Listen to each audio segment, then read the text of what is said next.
Price Lord. கர்த்தராகிய இயேசுவின் நாமத்தினாலே இந்த நாளிலும் கர்த்தருடைய வார்த்தை ஆதியாகம புஸ்தகம் 18ஆம் அதிகாரம் 18வது வசனத்தை நான் வாசிக்கிறேன்.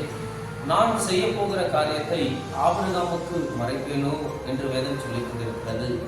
ஆமா, அருமையான தேவனுடைய பிள்ளைகளே, சோதோமில் பாவம் நிரம்பிவிட்டது.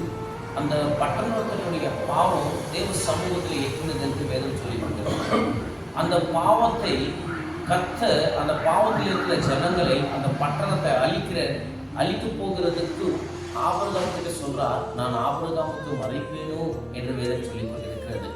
இதே நாளிலே பார்க்கும்போது நம்மளுக்கு வர பிரச்சனைகள் அவருக்கு தெரியாம இருக்குமா?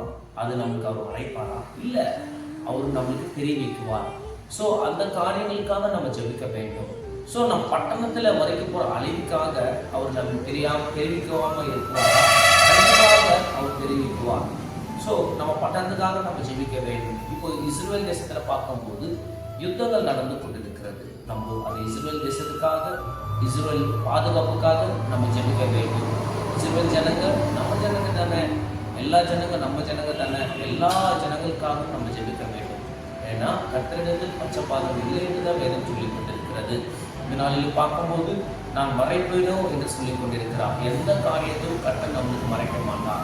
எல்லா காரியத்தையும் கர்த்தர் நம்மளுக்கு வெளிப்படுத்துவார். இந்த வார்த்தையை விசுவாசிங்க. கர்த்தர் உங்களை ஆசீர்வதிப்பார். ஆமென், ஆமென்.